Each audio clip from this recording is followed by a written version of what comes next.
getting $200 to $500 of eBay. Right? You know, because I could easily do that with the weapons that he's fucking giving me. How it really is in the real world, homie, right? You'll see those posted for $200 to $500, but they'll sit there forever, dude. I've seen them sold for $200 to $500. We had this argument the last time. You go to filter and you go to sold, and you'll see fixer medics on there for $200. Yo, what's up, ladies and gentlemen? You heard it here first. Shaggy and Point. We're doing some Fallout 76, grinding out the new scoreboard, getting some power armor pieces, trying to get some good rolls, some god rolls. We out here. We doing it. But where do they conduct the transaction? Huh?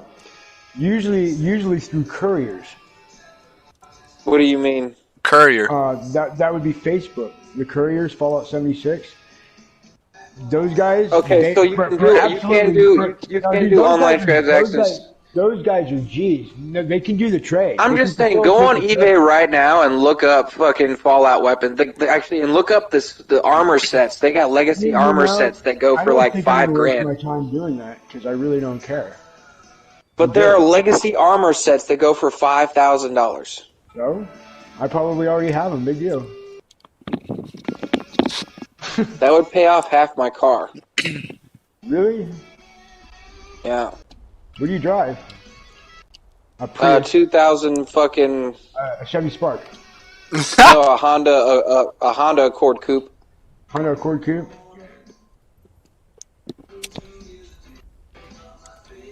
You see my Facebook, right, Sage?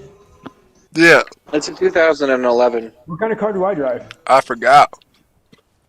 Oh yeah, it's 65 Mercedes. Well, you got that Corvette too. I don't have no fucking Corvette. I'd rather fucking push my Ford than drive a Chevy, dude. What happened to Bloodhound? Bro, I wanted an all black Honda Coupe, bro, and I got an all black Honda Coupe. You feel me? Well, you got the car that you want. That's cool. But no, I really want the motherfucking Toyota 86. I gotta go script. I got a script too. I'm a fat boy. My fucking trash box is full, dude. Right. What happened to Bloodhound? Huh? He's jumping back in with another character. He's got a melee character. These guys are really, really new, right? I left you last night, and Bloodhound and Miss Bloodhound are like, we need help killing 10 Scorch Beasts, right? So I gave him that Executioner's rifle of mine that refills like AP refresh on each kill and bats. Yeah. Right. I just gave him that rifle. I was like, here, you can have this. Tell me how you like it. They love that gun, by the way. I like that gun too. That gun's really nice. That AP refresh is actually really good if you got a VATS build. If you have, yeah, absolutely. Like, with VAT crits and everything. Bro, dude, it's great for a VAT sneak build. Oh, I believe it. The VAT sneak build is like super fucking OP. Yeah, that's why I do a bloodied sneak build with VATS. Does anybody in here like Gundam? Huh? I don't know what it is. A condom? It's like a fucking plane that turns into a fucking suit of power armor that fucking flies around. Yeah, that's like shit. one show, like out of like the fucking 30 that they made. I guess I don't really like Gundam. No, I'm not that into it. Gotcha. But he definitely was talking about Wing for sure, because Wing was the first show released in America. Wangs, dude. Let's talk about Wangs and Wieners. It's 4th of July. No, Gundam Wing, bro. Gundam Wing? On Toonami back in the day when you come home from school, like, and thought that shit would be on TV. I wasn't even born yet. Dude, I was like this is, we're talking like 1999, 2000, 2001, 2002, 2003. God, like that's what I'm talking about. Yeah, my earliest memory is like 2004, bro. Yeah, that's when Toonami started going to like shit, bro. They started playing Naruto and fucking. Hey man, that's my Toonami. I grew up. Bro, Yu Yu Hakusho, fucking Code Lyoko, man. That shit was good. Oh, Yu Yu Hakusho went hard. Are you kidding me? That's the shit. Fuck yeah. What about Code Lyoko? You know what that is? Cowboy Bebop was before 2004. Yeah. Fuck Code Lyoko.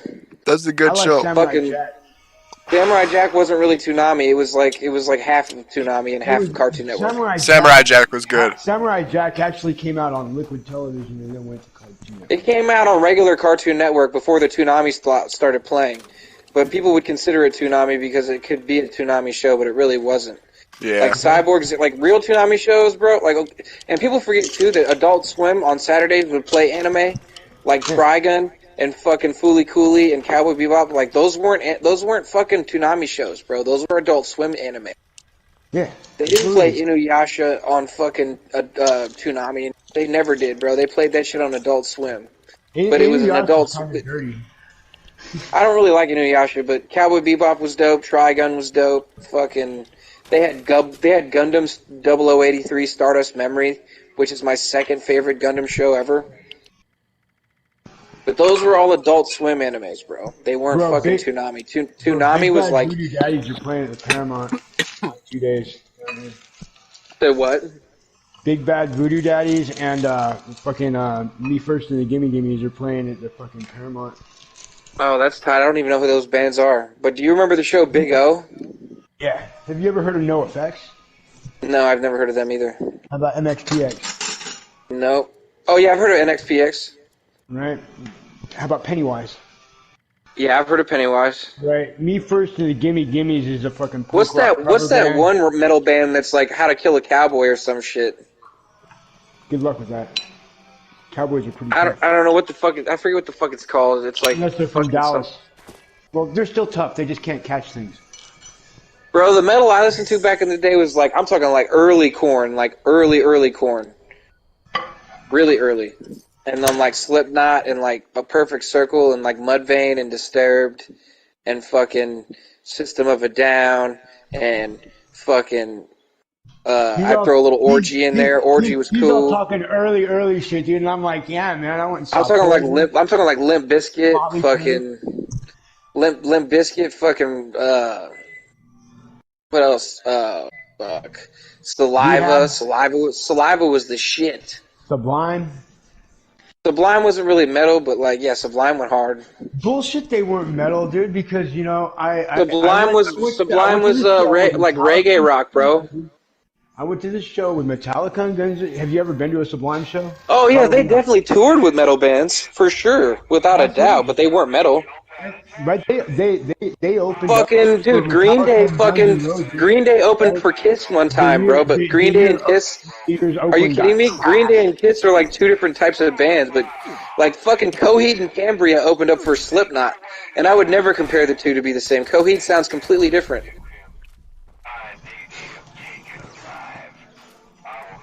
Like, yeah, it happens. Like, you ever heard of 10 Years? Yes. Yeah, they opened for Mudvayne. They opened for fucking Mudvayne, dude. Like, completely two. Like, they're rock, but like one's definitely harder than the other. Like, Mudvayne is way harder than 10 Years, bro, without a fucking doubt. See, this is why you guys get angry. Sounds like a fucking. It's because you guys listen to metal. The lead singer of Coheed and Cambria's voice is so high pitched, and the fact that Corey Taylor's voice is like the exact opposite.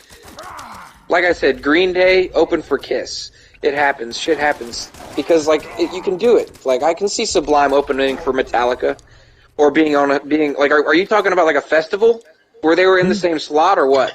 No, they were. It was a fucking Metallica concert. Right. Right. Was it just them and Sublime, or were there other bands? Guns N' Roses were Guns N' Roses, Metallica, right? Sublime and Primus. No, that is, dude. You were there? Yeah. You lucky fuck. We're Primus. We suck. Bro, literally, Primus is like an acquired taste. They're like cake. Oh, bro, Primus. I actually know Les Claypool. He's from my hometown. No shit. You know Les Claypool? Yeah. That's all about the she said, awesome, she said, dude. boom. You know him and Kirk Hammett went to fucking school together. Kirk Hammett used to fuck with him, right? Absolutely. And that's why he can play Master of Puppets on his bass, is because they're actually like really good friends. Right? And they also hang out with all the boys from Testament, right? Right. Another friend of mine, Dan, dude, he's in a band called Bobby Joey Bola and the Children McNuggets. They're pretty popular, but just I know about Buckethead and Victor Wooten. Yeah, right. Yeah, right. they kind of play. They fuck with Claypool, don't they? Buckethead and Victor. Dude, all those guys fucking. They're all Bay Area guys, dude. Yeah. Victor Wooten's a fucking bass player that's pretty solid too, just like Claypool, bro. Right. Right. Fucking my grandma. But speaking of Mudvayne, bro. Speaking of Mudvayne, it's funny that I was talking about Mudvayne earlier because Rhino, the bassist for Mudvayne, is literally my favorite bassist of all time. I think he's personally better than Claypool. I don't think so. Even though Claypool is very good, but Rhino from Mudvayne is like, I'm sorry, he's my favorite bassist ever, bro. Right. Like, have you heard Death Blooms? Right, and Les Claypool's not even my favorite bassist, dude. You'd hate me if I told you who my favorite bass player was. Who is it? Then when I told you why. Who is it? Sting. Sting? Well, see, that's the thing. You bring up Sublime, right? Without fucking the Police, there would be no fucking Sublime. You know that, right? Yeah, absolutely. So I can't completely hate on Sting being your favorite bassist, but I think that Rhino had just a heavier sound. Like he would do slap, but he would also do like straight fucking fingertips too, like really well. Like it was fucking like just the shit that Rhino. Like how familiar are you with Rhino, bro? But do you know what? And Infectious Grooves bass guitarist. I forget his fucking name. Do you know what kind of fucking bass that Rhino used? Jackson? No, he used a Warwick, bro. Warwick? Nice. Yeah, not to be confused with the Warlock model from BC Rich. I'm talking about a Warwick. Warwick is an actual brand. Yeah. Sometimes I tell people what a Warwick bass is, and they think that I'm talking about the Warlock BC Rich bass. No. And I'm like, no. BC Rich is cool. But like they had a reputation for like, I personally was an Ibanez guy back in the day. I don't know how you feel about Ibanez, but I like them. We're talking about guitar. I learned how to play guitar on a with an Yamaha. With an Yamaha. Yeah. Yamaha. Yeah, but what do you think of Ibanez though? Ibanez is great. I have an AE Gold Series guitar. Ibanez, one of my best sounding guitars. It's like one of my go-tos. A friend of mine had the same Iceman that the guy from System. Probably the best guitar that you can buy for $500 or less. Which model was it? AE Gold. I know the SG. I know the RG. The electric acoustic gold model. Oh, it was the one that was the okay. So it was the one that was acoustic electric. Okay, I remember what you're talking about now. Probably the best guitar that you can get for $500 or less. I believe it, but I would have rather bought a Gibson. I mean, if I'm gonna get acoustic electric, I'm going Gibson, bro. Even though it costs more, like if I'm gonna do that, like if I'm not playing an Ibanez guitar to get an acoustic electric. I'm getting an Ibanez to get an RG. Fucking with EMG fucking pickups, bro, you know? You just want the best shit in life ever, don't you?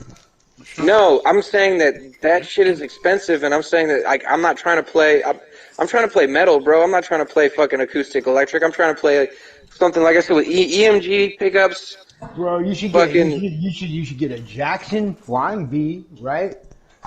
With like I had an Ibanez Flying V, but right? It was old as fuck. Floyd Rose tremolo. Hand-wound, hand-wrapped, custom-made, double humbucker fucking pickups.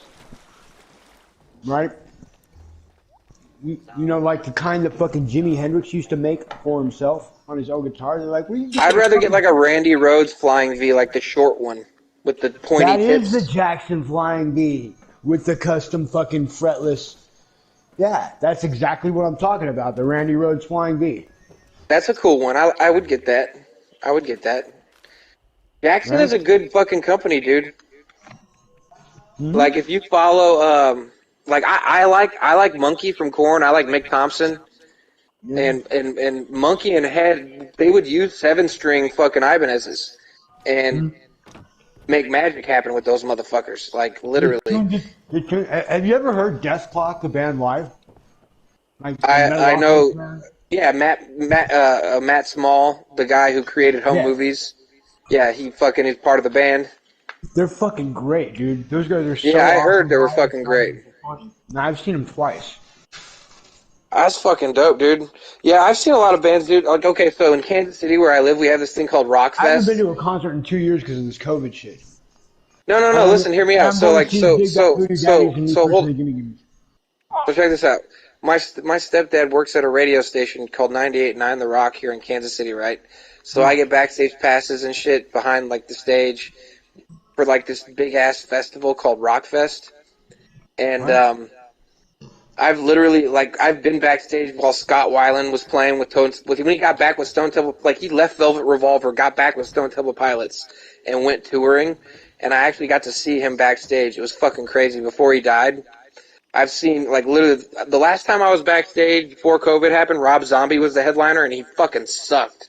And he even told the audience, he's like, man, I haven't toured in a while, so give me a break. And then he just fucking was bad. It was really bad.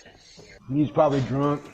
And yeah, who knows? But, I mean, maybe he was losing his voice. I don't fucking know. I mean, maybe if he stuck to his White Zombie shit, he wouldn't have to yell as much.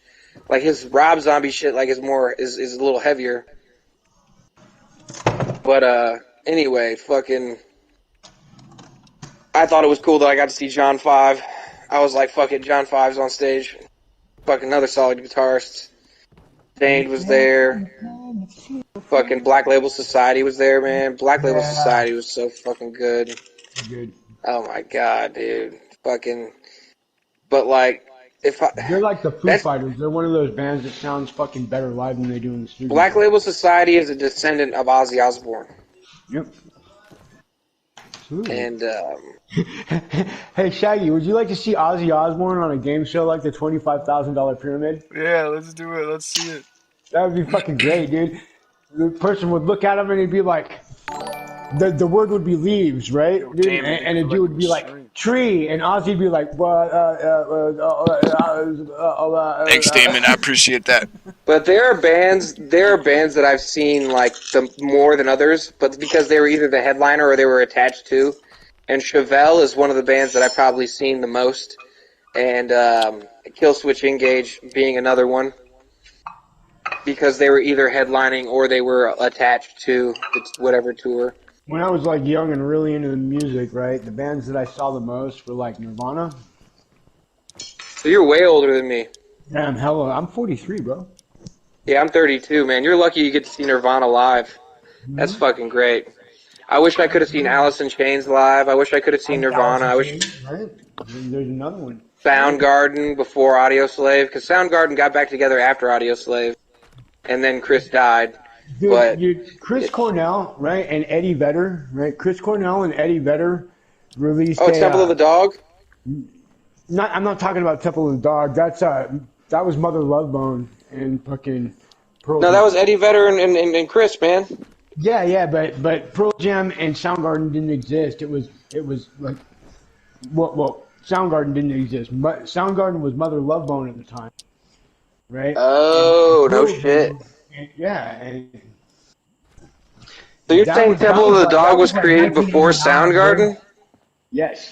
Temple of the Dog was created before Soundgarden. Before the original album with Rusty Cage. Yeah, but before the original album. I feel like Rusty Cage had to come out. Bad Motor Finger. All right. And yeah. They're actually well, Matt Stone's. I used to ride dirt bikes with Matt Stone. What was the name of the band that was Led Zeppelin before Robert Plant joined it? I have no idea. I'm not that old. It was the something Birds. He would know. The Yardbirds. So, you said the Jailbirds. That's right. Yep. They're the ones that sang that one song. What's your name? Who's your daddy? That's the Mamas and Papas. Oh wait, never mind. You're right. It's not that song. It's another one. Fuck. And it's like fries with the rarities. Over, under, over, down. That song. When will this end? Remember that shit? It was in Observe and Report with fucking Seth Rogen.